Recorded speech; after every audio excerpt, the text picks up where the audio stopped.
getting into the People's Championship, the Waste Management Phoenix Open, touching on everything that you need to know for this tournament. The course history, the top stat fits, the players in the best recent form, giving you guys the top plays in each price point tier, highlighting the core plays, and giving you guys a first look build. Let's go ahead and get into it. The People's Open, the Waste Management Phoenix Open is here. It is a fun tournament. It's going to be a lot of fun this year. The field is super loaded, and it's going to make for, I think, a lot of easy lineup pass this week. Unlike last week, where on the main slate, as it developed throughout the week, I'm like, there's no way we can attack this slate in cash.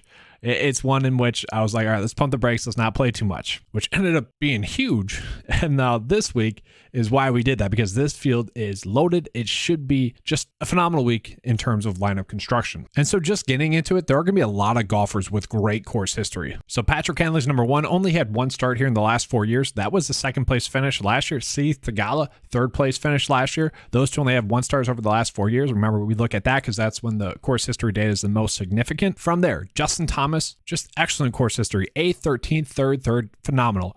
Xander Schauffele, 3rd, 2nd, 16th, 10th. I mean, just really good there. Johnny V popping up there. Wow. Matt Fitzpatrick, 10th. Then we go into John Rahm, 10th, 13th, 9th, 10th. Like phenomenal starts there. Son James, 17th, 34th, 7th. Hideki, 4 straight make cuts with only one bad start mixed in there. Max Homa, 4 straight make cuts. JT Poston, 4 straight make cuts. Billy Horschel, 4 straight. Russell Knox, 4 straight. Brian Harmon, Scotty Scheffler. There's just so much great course history here. And this is just going to tell us just how good the field is. It's phenomenal. And another way we can easily tell that is going to be by looking at recent form, where the average finish over the last 5 is just absolutely spectacular. If we were to do last 15, last 10, would be crazy as well.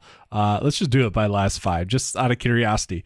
We have 4 players where their average finish over their last 5 starts is no worse than 10th. I mean, that is just crazy. Now, Xander did have a withdrawal mixed in there. Okay, so take that one with a grain of salt, but still crazy. We throw in like Patrick Cantlay, Seamus Power popping up there as well. Interesting.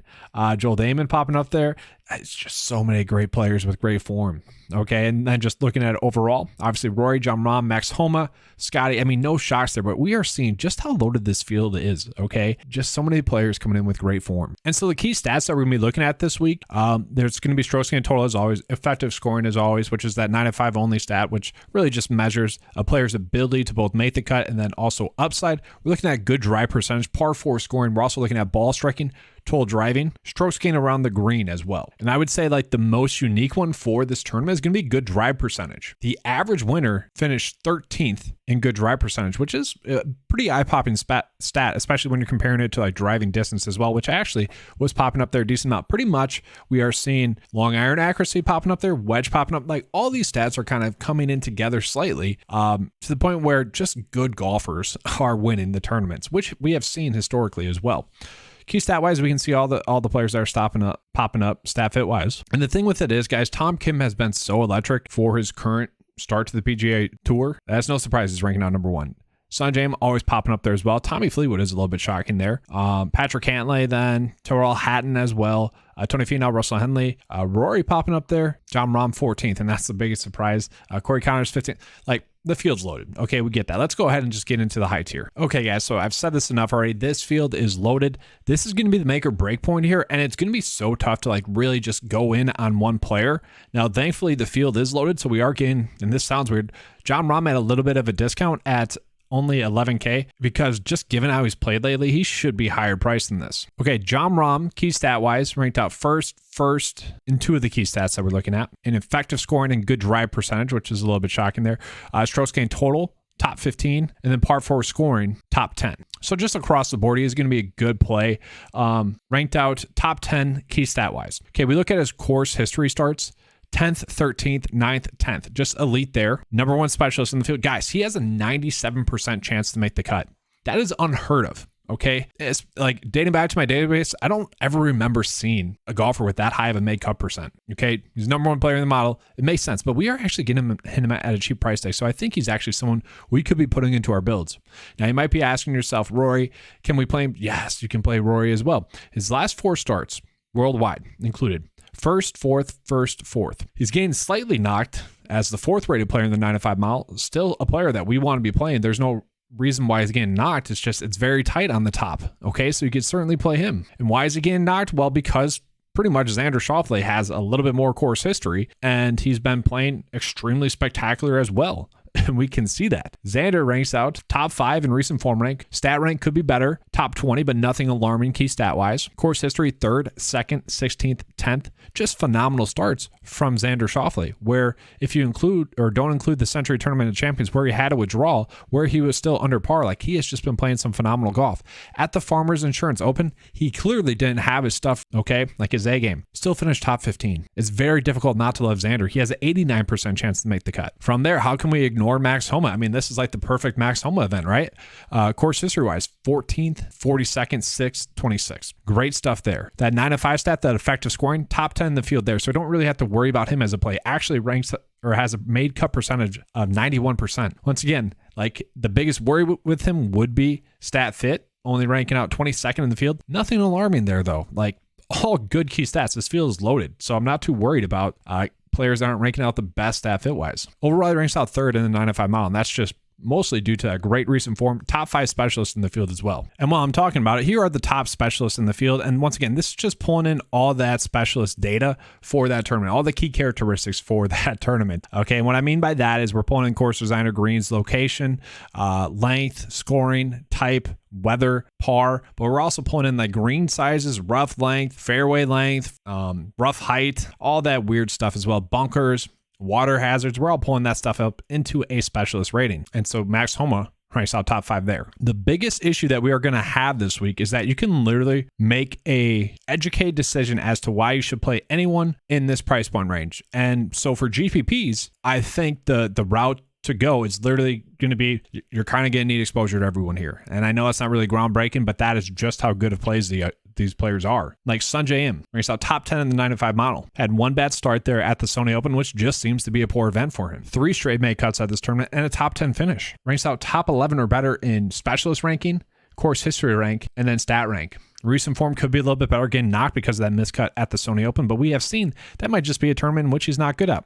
Now, maybe you worry about the upside with him, but he also does have that 4th place finish at the Farmers recently. Hideki, strong finish at the Farmers as well. Strong course history as well. Firmly could play him. Tom Kim, I mean, this guy's electric. Like he could easily go out and find himself in contention again. He struggled at the Sony Open. Besides that, has literally been a stud. Okay, if we take out that miscut, he probably would be ranking out best in recent form rank. Just tough not to love him. Okay, small sample size aside, and we are starting to get a good enough sample size on him. We can clearly see he's an elite player. This is kind of an event that you would think he would excel at. He excelled everywhere else.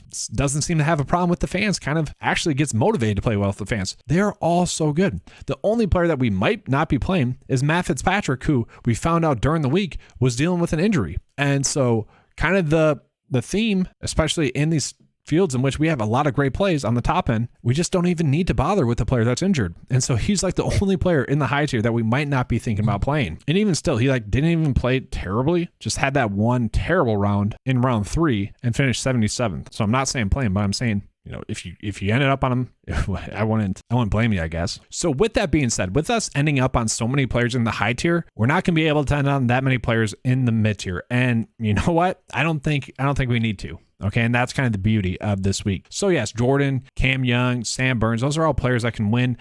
City Tagala is someone that is somewhat popping, but all these plays in here, guys, in this price point range, kind of feel like we're forcing it. Like Tagala finished 3rd at this event last year, which was great. And he does have 2 top 10 finishes, 2 top 5 finishes over his last 5 starts. That's encouraging as well. So we like that. Overall quality play does feel a little bit priced up. Same thing with Terrell Hatton, who's been playing pretty well, especially if you include his starts worldwide. 8 straight make cuts now. Did play this event 4 years ago. Top 15 place finish. Like a fine play. Just doesn't feel like we need to play him. Then if we toss in someone in like Taylor Montgomery as well, who, if you're playing Tom Kim, then you should probably just be playing Taylor Montgomery as well for the same reasons. I mean, this guy has really been a stud. As long as he's not in contention come round 2, he's going to be fine. Farmers Insurance Open, he was in contention to win and just had 2 terrible rounds. He is not able to manage the stress of being on the top of the PGA Tour leaderboard just yet. And so we are seeing enough reasons to probably not be on some of these players. Like Ricky, we could play. I'm fine with that. I do like the idea of playing Jason Day, but that goes ahead and gets us into into the low tier. And so we will see a bunch of the top plays this week are going to come out of this price point range, it seems. So one of the best parts of last week was literally the fact that someone asked during the weather delay, hey, who are some outright bets that you could see winning? And my response was, Justin Rose and Russell Knox. And that was due to weather. But why was I on Justin Rose? Why was he a top 10 play last week? I'm not giving myself a pat on the back for last week, guys. It was a weird week. The weather really changed the whole dynamic of that tournament. And don't even get me started on it. It'd be a rant. I don't get how they suspended play on Saturday and not on Thursday. They changed the whole dynamic of the slate there, the tournament. Okay, I don't want to get on a tangent. The point that I'm trying to make with this is that Jason Day is very much a similar type play to that of Justin Rose last week. And do I think Justin Rose would have still won had there not been that weather stuff? No, but he did, and he was still a good play. Jason Day is a player that is also trending in the right direction, like Justin Rose was. I mean, we can see the finishes there from Jason Day. Been pretty good. And in his one missed cut, the RSM Classic, still under par. Okay, so really just some pretty good finishes. 3 out of his last 4 starts have been top 20 finishes. We just like that. Doesn't have a start at this tournament with a made cut. 1 start, 1 missed cut. That's it. Not the best in the 95 mile, only ranks off 40th in the field. Could be someone that does well. From there, Sibyl Kim is looking like a really strong, kind of safe play, I would say. 4 years ago, miscut. 3 years ago, miscut at this tournament. Then a 50th, then a 26th place finish. I like to see that the course history is trending in the right direction.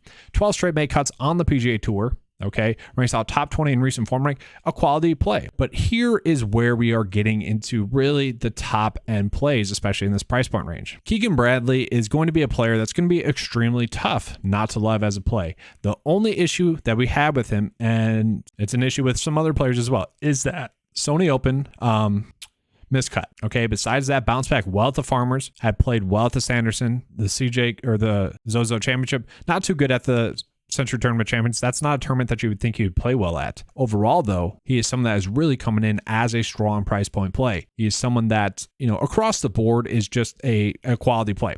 Strong course history, 26th, 22nd, 49th, and 67th place finishes. At this price tag, given how well Keegan Bradley has played this season, he's going to be someone that's going to be tough for me to pass up on. Now, a much better play than Keegan Bradley, I shouldn't say much better, probably safer play than Keegan Bradley is going to be Corey Connors this week. We can see the recent form has been spectacular there. 4 straight top 25 finishes, 4 straight made cuts. Go back prior to that, I don't really care about the Ford Championship. That's so far ago. Really good stuff recently, especially since the new year. We'll take that. And Hero World Challenge not really looking at that as well. So Century Tournament Champions, top 20 finish, which for him at that tournament, good finish. And then a 12th at the Sony Open. At this tournament, he's finished 38th, 17th, and 45th. Really good starts there from him. Top 20 specialist, top 25 in course history rank, top 12 stat fits, top 25 in recent form rank. Really just coming in, checking all the boxes. He's going to be someone at that price tag, going to be tough for us not to play. Another player where considering the price tag is going to be difficult not to like.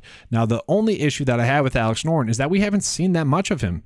Okay, 1 start at the Abu Dhabi HBC Championship, a month ago? And then prior to that was the Houston Open. That's the worry there with him. The thing that's not the worry there with him is the last 2 times we saw him, a 2nd and 4th place finish. So we do worry about, 1, the lack of starts on American soil over the past few months now. And is he traveling overseas this week? We don't know. That stuff does all add up to worry me a little bit.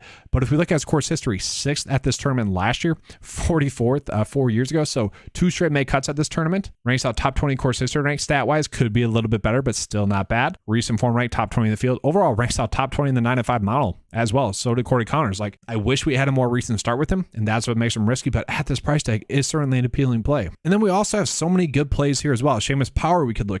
Maverick McNeely, I'm fine going back to the well with him. Tom Hoagie, certainly someone that could play well at this tournament. Tom Hoagie, top 10 finish in his top 10 finishes in the fall swing. Okay, recently not as good, but still making cuts. 3 out of 4 made cuts at this tournament with the top 15 place finish last year. Andrew Putnam, I think we could go back to. I'd be fine with that.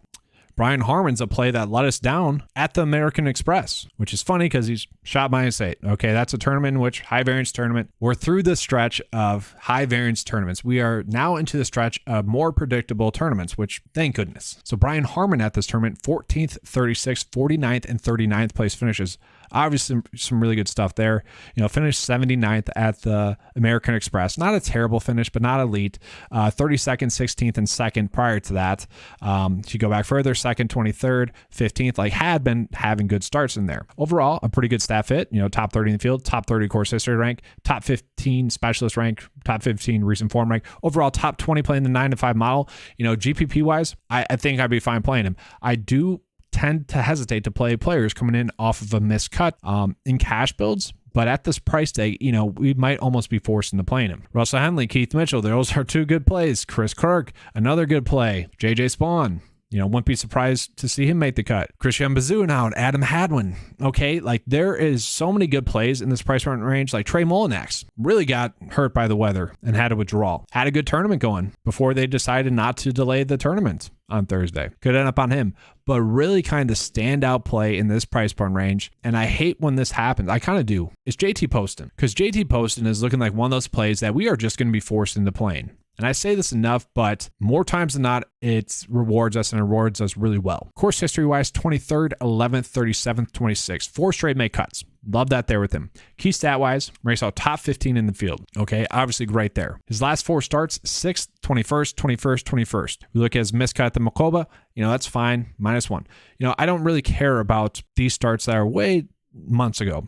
Since the new year, he has looked good. And this price tag is too cheap for a guy that's coming in with 3 straight make cuts in a row on the PGA Tour, 4 straight, and a top 10 finish with a top 12 finish at this tournament while making 4 straight make cuts. Overall, he's a top 10 play in the 9-to-5 mile. And that's insane.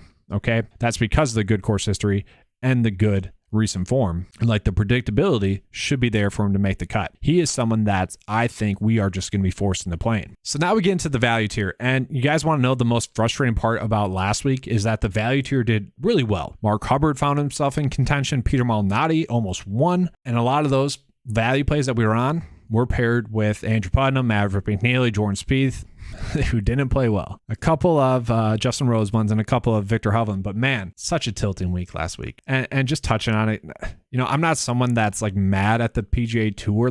It was the correct move to suspend play on Saturday. It's just they shut it down on Thursday as well. That's where I'm upset. So Russell Knox, coming in making 10 out of his last 11 cuts now is looking like a great play. 4 straight make cuts at this tournament as well. Now, the recent results haven't been great. 33rd last year, 53rd, and then 16th and 10th. So obviously does have a strong feel for this tournament. Is someone that's coming in with a pretty high make cut chance, 66%, a really strong price point play. Someone we can certainly end up on. Scott Stallings was someone that was really popping up as a leverage play last week and ended up playing pretty well. Top 15 place finish. Overall, I would love to see better starts from him recently, but 74th at the Farmers, not terrible. 2 straight make cuts at this tournament with a miscut 4 years ago. Not a lot, though, and that's why his price is low, but it wouldn't be shocking to see him return a top 20 finish. Going lower, Kevin Kisner playing better recently. Could end up on him.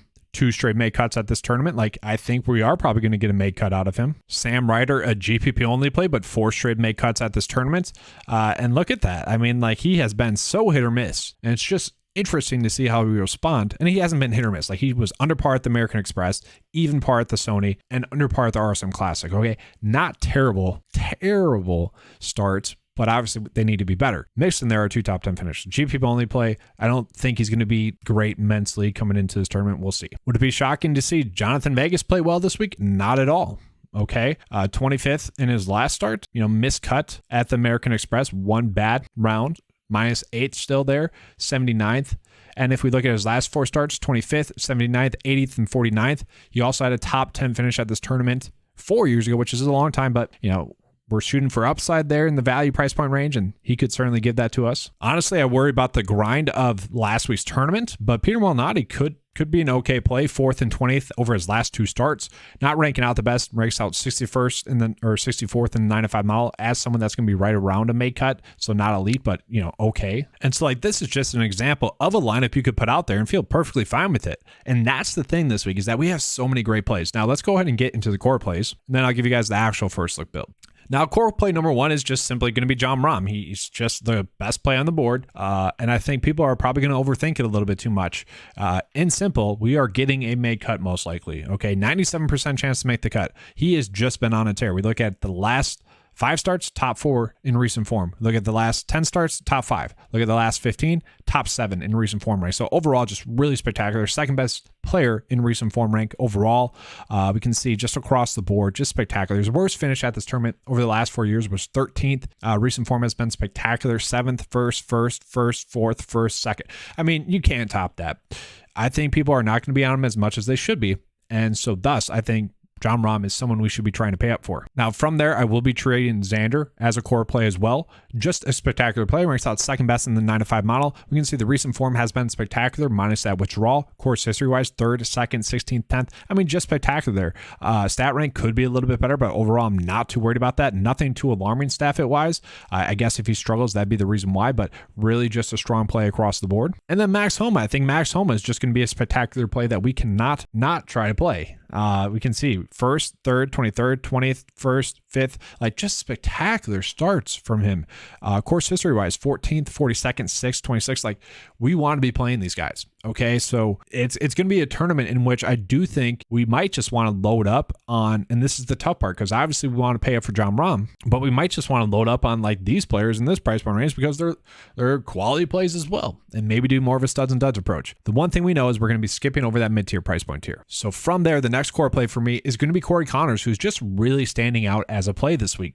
Course history wise, 3 straight made cuts, 38th, 17th, and 45th. Good stuff there from him. Key stat wise, nothing too alarming. Top 20 in the field. Okay.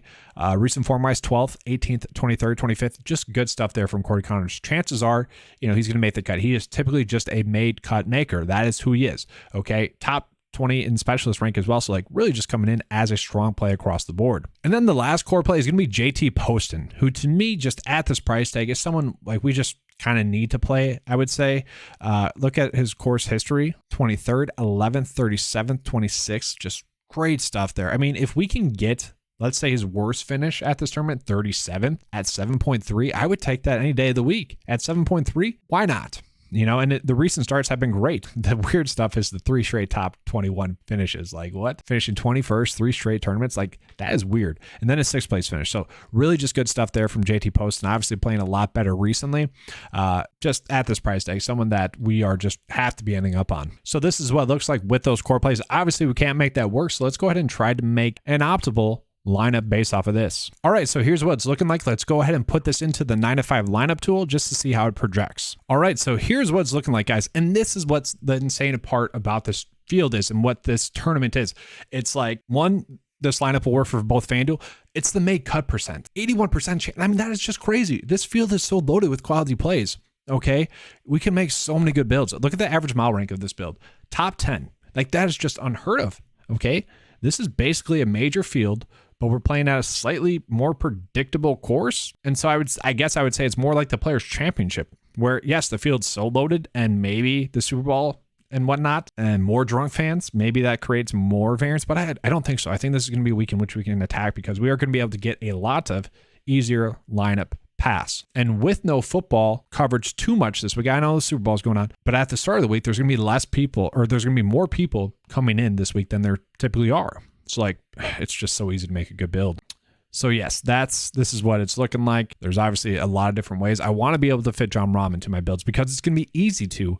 It's just, do we sacrifice a really strong low tier play to get up to Jon Rahm? That's the question. Like, because going from, Brian Harman to Russell Knox, I guess I'd be fine with that, but that's for you guys to decide. All right, that's all for this golf video. Let's have a good waste management week. Let's have a strong bounce back week. Last week was finally a week in which was a bad week. It was a long time coming. It was running too good. And so it was honestly the perfect week to have a bad week, main slate wise. I should say that main slate wise, round 3 showdown, round 2 showdown was pretty good. Looking at the prize picks, that was pretty strong for most of the days. Round 2, round 3. Round 4 was a little bit of a push. Underdog, though, for round 4 was huge. And then, man, we just missed on the first round leader as well. Will Gordon, if he got in before the weather, could have hit that as well. But yes, this should be a bounce back week. I'm excited for it. All right, let's have a good weekend as always. Let's keep cashing.